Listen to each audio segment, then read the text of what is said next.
नमस्ते दोस्तों, मैं मौर्य वर्षा आपके अपने YouTube चैनल पर स्वागत करती हूँ। आज हम शैलेश मटियानी द्वारा लिखित जो कहानी है उसने तो नहीं कहा था, इस कहानी के देखने वाले हैं। ठीक है, तो चलिए शुरू करते हैं। शैलेश मटियानी की यह बहुत ही प्रसिद्ध जो कहानी है। शैलेश मटियानी के जो परिचय हम एक अलग से वीडियो में देखेंगे, लेकिन आज हम शैलेश मटियानी की ये उसने तो नहीं कहा था इस कहानी का परिचय या संपूर्ण परिचय देखने वाले हैं। ठीक है, तो चलिए पहले हम इस कहानी में आने वाले मुख्य पात्र, उन पात्रों का परिचय देख लेते हैं। इसमें 2-3 ही पात्र मुख्यतः है। एक है लक्ष्मी, दूसरा है जसवंत सिंह, तीसरा है कुंवर सिंह। तीनों पात्रों का परिचय एक एक करके आपको कहानी में मिल जाएगा और वह मैं बता दूंगी धीरे धीरे। ठीक है, अब यहाँ पर हमें एक बात स्पष्ट करनी है कि गुलेरी की कहानी उसने कहा था और शैलेश जी की कहानी उसने तो नहीं कहा था। इन दो कहानियों में नहीं का अंतर है। यहाँ भी प्रेम का त्रिकोण है, वहाँ भी प्रेम का त्रिकोण है। वहाँ जो प्रियकर अपनी प्रेयसी के पति और बेटे को बचाने के लिए अपने प्राण का बलिदान देता है, यहाँ जो अपने दोस्त और अपनी प्रियकर या अपनी पत्नी या अपने जो प्रेयसी थी उसके पति को बचाता है। हालांकि धोखा कैसे देता है, पहले की पत्नी होने के बावजूद भी वो दूसरी की पत्नी किस तरह बनती है, यह भी हमें इस कहानी में देखना है। हालांकि लक्ष्मी का जो पात्र है यहाँ पर बहुत ही विद्रोही पात्र है। एक विद्रोही नहीं कह सकते हम, एक ऐसा पात्र जो खुल के जीना चाहता है। विधवा होने के बावजूद भी वह घर पर बैठकर नहीं रहती, वो बुर्का पहनती है, अंतर जातीय विवाह करती है। वो कहती है कि जो स्त्री है किसी से अगर प्रेम करती है तो उसकी जाति नहीं देखती। अगर एक आध स्त्री किसी पुरुष से प्रेम करती है तो वो उसकी जाति नहीं दिखती। ऐसा संदेश हमें इस कहानी के माध्यम से मिलता है। और यह बात भी यहाँ स्पष्ट होती है कि यहाँ वह 3 बार विधवा हो चुकी है। वो किस तरह विधवा हुई है यह हमें इस कहानी में देखना है। ठीक है, तो ये कहानी चंद्रधर शर्मा की गुलेरी की कहानी उसने कहा था कि जैसी है। दोनों की कथा वस्तु लगभग एक जैसी है। या दो कहानियों में सबसे बड़ा अगर अंतर कोई है तो वह अंतर है नायिका के उम्र का या नायिका के प्रेम संबंधों का। यहाँ नायिका का प्रेम, यहाँ उसने कहा था इस कहानी में नायिका का प्रेम जो होता है किशोर अवस्था में होता है। वहाँ भी 2 दोस्त हैं, यहाँ भी 2 दोस्त हैं, लेकिन यहाँ किशोर अवस्था में किया गया नहीं प्रेम है। यहाँ वह पूरी युवा अवस्था में प्रेम करती है और 3 बार विधवा हो चुकी है। अब यहाँ प्रेम लक्ष्मी के पति होने के बावजूद या एक पति, दूसरा पति, तीसरा पति 3 बार विधवा हो चुकी है और तीनों पतियों की मारने का जो लांछन इसके माथे पर लगा है, ये होते हुए भी वह अपने लिए जी रही है। एक खास बात शैलेश मटियानी की नायिका में है जो हमें इस कहानी के माध्यम से पता चलती है। ठीक है, अब हमें एक बात यहाँ स्पष्ट रूप से देखनी है कि वहाँ भी 2 सिपाही थे, यहाँ भी 2 सिपाही। लगभग कहानी में आया हुआ परिवेश दोनों कहानियों का एक जैसा है। व्यक्ति प्रेम से बढ़कर यहाँ भी देश प्रेम है, वहाँ भी देश प्रेम था। कथा वस्तु की शुरुआत जैसे होती है कि जसवंत सिंह को गोली लगी है, उसके कंधे पर गोली लगने की वजह से वो घायल हुआ है, लेकिन कुहारा ज़्यादा होने की वजह से गोली किस दिशा से आई है और किस दिशा से आकर इसके कंधे को छूकर निकली है ये पता नहीं चलता। और वो घायल है, बोल भी नहीं पाता और उस घायल अवस्था में उससे लक्ष्मी की याद आ रही है और लक्ष्मी का प्रेम याद आ रहा है। और वो दोनों मतलब कुंवर सिंह और जसवंत सिंह दोनों भी सैन्य में भर्ती हो गए हैं, दोनों भी फौजी हैं, दोनों भी अपने देश के लिए कर्तव्य का निर्वाह कर रहे हैं। और हवा तेज और कोहरा ज़्यादा होने के कारण गोली किस दिशा से आई है उसे पता नहीं चल रहा है, अंदाज़ा नहीं लग रहा है। और गोली लगने के कारण उसके आंखों के सामने भी अंधेरा छाने लगता है। अब उस वक्त उसे अपनी पत्नी लक्ष्मा की याद आती है। क्यों आती है? क्योंकि उसे लग रहा है कहीं ना कहीं गोली लगने की वजह से मैं जी पाऊंगा या नहीं जी पाऊंगा, ये भी उसके मन में ख्याल है और ये बातें भी उसके दिमाग से होकर निकलती हैं। एक तरह से यादें ताज़ा कर रहा है। और यहाँ पर जो पहले शेरू मियाँ की बीवी वो थी कौन, लक्ष्मी, वह हमेशा अंगूठे से लेकर सिर तक बुर्के में रहती थी। क्यों रहती थी? अब वो हमेशा इसको जब भी देखते, कौन, जसवंत सिंह और कुंवर सिंह, जब भी लक्ष्मी को देखते तो वो हमेशा बुर्के में रहती थी। अब शेरू मियाँ की बीवी है तो बुर्के में पहना हुआ रहती है, क्योंकि मुस्लिम व्यक्ति के साथ उसका विवाह हुआ है, फिर भी वह मंदिर में जाती है। ये भी हमें देखने को मिलता है। और इन लोगों के मन में प्रश्न उत्पन्न होता है कि एक मुस्लिम होकर भी वह हिंदू के मंदिर में क्यों जा रही है। कहा गया है कि उसके मन में कहीं ना कहीं आ जाता है, किसके मन में, जसवंत सिंह और कुंवर सिंह के मन में ये। लेकिन ऐसा नहीं है, वो मंदिरों में नष्ट करने के लिए नहीं, अपमान करने के लिए नहीं जाती। उसका एक अपना स्वार्थ होता है उसके पीछे, तभी उसे उस आकृति को देखने लगती है। या जब भी कुंवर सिंह और जसवंत सिंह ने उसको देखा, लेकिन समझ में नहीं आया कि इस बुर्के के अंदर कौन है। अब यहाँ पर एक बात स्पष्ट है कि जसवंत सिंह को यादें आ रही है या यादें ताज़ा हो रही है, और उसी बीच सामने के टीले पर उसे कुंवर सिंह राइफल ताने हुए या तैनात दिखाई देता है। अभी जसवंत सिंह के कंधे से खून बह रहा था, एक हाथ से उसने खून को रोका और खून को रोकने का प्रयास करते हुए वो आगे बढ़ने की कोशिश करता है। तभी उसे कुंवर सिंह अपनी तरफ आते हुए नजर आता है, और राइफल उसकी अपने दोस्त की तरफ नहीं है, दुश्मनों की तरफ है। राइफल का निशाना वो दुश्मनों की ओर ताने हुए हैं। तभी वह देख रहा है कि कुंवर सिंह अपनी राइफल दुश्मनों की तरफ मोड़कर यहाँ बढ़ रहा है। किसकी तरफ? जसवंत सिंह की तरफ उसके कदम बढ़ रहे हैं। जसवंत सिंह के मन में कुंवर सिंह के प्रति संदेह था। उसे लग रहा था कि कहीं न कहीं वह बदला लेने के लिए अकेला मैं हूँ, मैं पढ़ने के कारण इसका फ़ायदा उठाकर उसने गोली चला दी होगी। अपना बदला उसने पूरा करने के लिए हो सकता है ऐसा किया होगा, लेकिन ऐसा नहीं है। उसे रहकर वही पुरानी याद जो आ रही है, जो भिलाई गाँव का वर्णन है। दोनों एक दूसरे के बहुत अच्छे दोस्त थे। कौन? कुंवर सिंह और जसवंत सिंह। उन लोगों ने लक्ष्मी को देखा था, बहुत बार देखा था, लेकिन उसका चेहरा नहीं देखा था, सिर्फ उसको बुर्के में देखा था।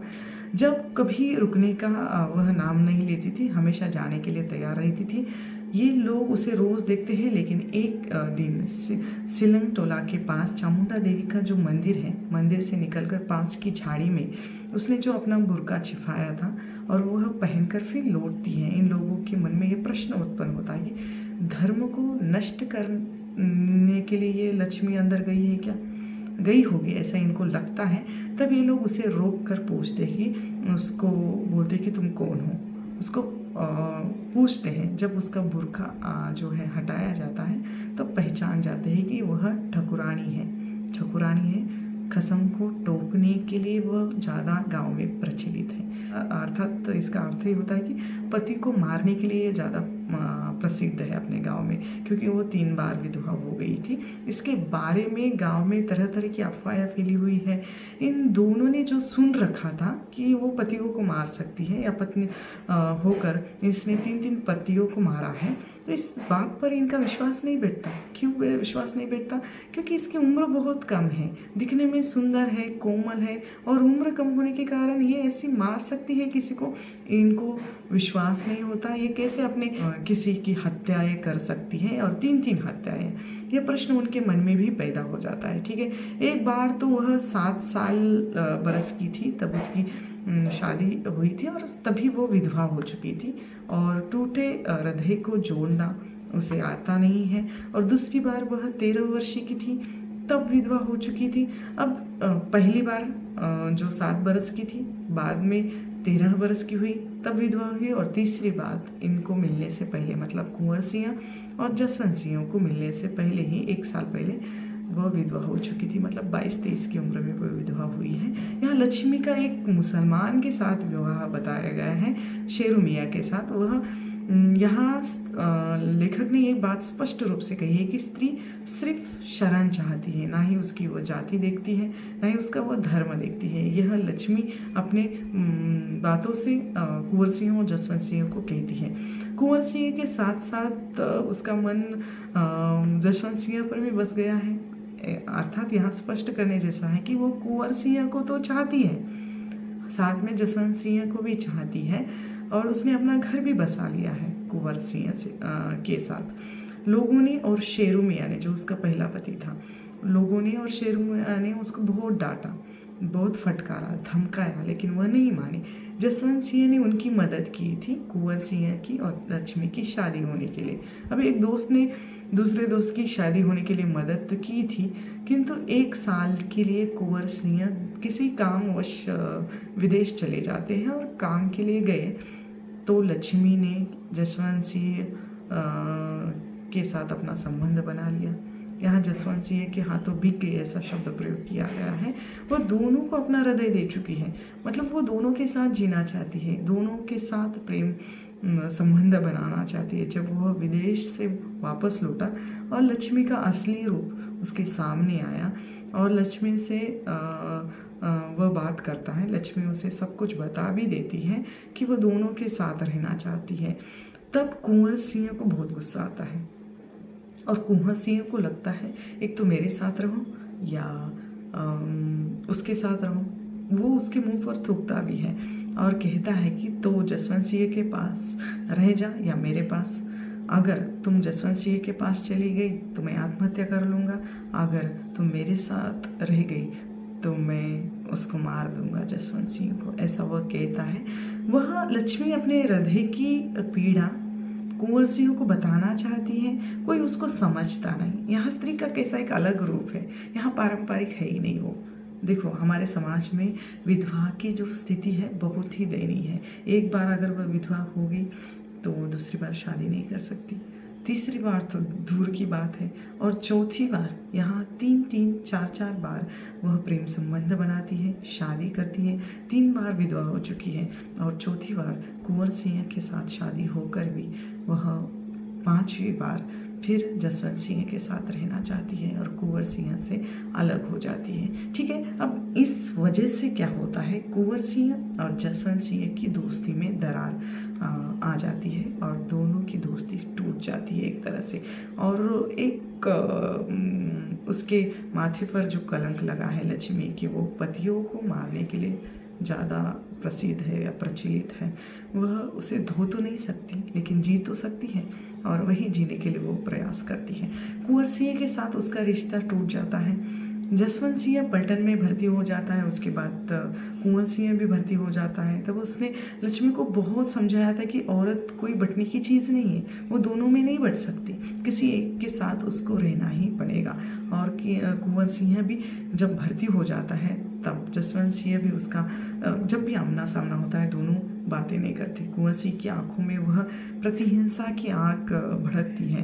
वह उसे संदेह इस कारण हो जाता है कि वह बदला लेने के लिए और मुझ पर गोली चला सकता था या गोली चलाने के बाद भी चुपचाप रह सकता है।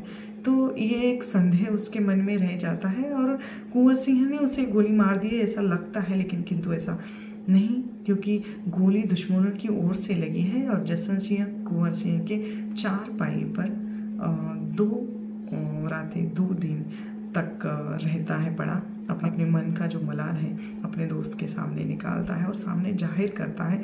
उसे पूछता भी है कि तुम्हारा मन नहीं किया कि मुझे मार डाले या मुझ पर गोली चलाए, या गोली लगी भी है तो चुपचाप रहे, देखते रहे, या देखते रहने का भी तुम्हारा मन किया होगा और मुझे मर देना चाहिए, ऐसा उसे लगता है। तो यहाँ एक बात स्पष्ट है कि कुंवर सिंह उसे मारेगा, बदला लेगा, ऐसा जसवंत सिंह के मन में डर है, संदेह है। लेकिन कुंवर सिंह यहाँ एक बहुत बड़ी बात कहता है कि तुम्हें लग रहा होगा कि उसने तो मुझे कहा होगा या उसने तो मुझे कहा होगा कि मेरी जान या मेरे पति की जान बचाओ, तुमने उसके कहने पर तो ऐसा नहीं किया।